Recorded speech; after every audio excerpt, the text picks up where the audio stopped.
In the face of the growing horror in the Middle East, we are acting to keep alive the possibility of peace and a two-state solution. That means a safe and secure Israel alongside a viable Palestinian state. At the moment, we have neither. Ordinary people, Israeli and Palestinian, deserve to live in peace, to try to rebuild their lives free from violence and suffering. That's what the British people desperately want to see. Yet, almost 2 years after the barbaric attacks of October the 7th, hostages are still held by the terrorists of Hamas. Recent images show the hostages suffering and emaciated. Hamas even refuse to release all the bodies of the dead. I have met British families of the hostages. I see the torture that they endure each and every day, pain that strikes deep in people's hearts across Israel and here in the United Kingdom. The hostages must be released immediately, and we will keep fighting to bring them home. Let's be frank. Hamas is a brutal terror organization. Our call for a genuine two-state solution is the exact opposite of their hateful vision. So we are clear, this solution is not a reward for Hamas, because it means Hamas can have no future, no role in government, no role in security. We have already prescribed and sanctioned Hamas, and we will go further. I have directed work to sanction other Hamas figures in the coming weeks. Meanwhile, the man-made humanitarian crisis in Gaza reaches new depths.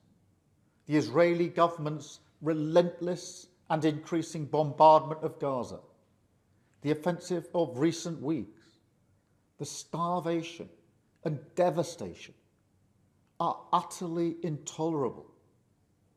Tens of thousands have been killed, including thousands as they tried to collect food and water. This death and destruction horrifies all of us. It must end.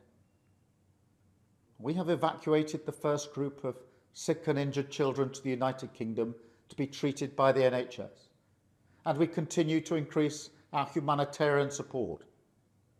But still, nowhere near enough aid is getting through. We call again on the Israeli government to lift the unacceptable restrictions at the border, stop these cruel tactics, and let the aid surge in. With the actions of Hamas, the Israeli government escalating the conflict, and settlement building being accelerated in the West Bank, the hope of a two-state solution is fading. But we cannot let that light go out. That is why we are building consensus with leaders in the region and beyond around our framework for peace. This is a practical plan to bring people together behind a common vision and a series of steps, including the reform of the Palestinian Authority, that takes us from a ceasefire in Gaza to negotiations on a two-state solution. We will keep driving this forward. As part of this effort, I set out in July the terms upon which we would act in line with our manifesto to recognise Palestinian statehood. That moment has now arrived.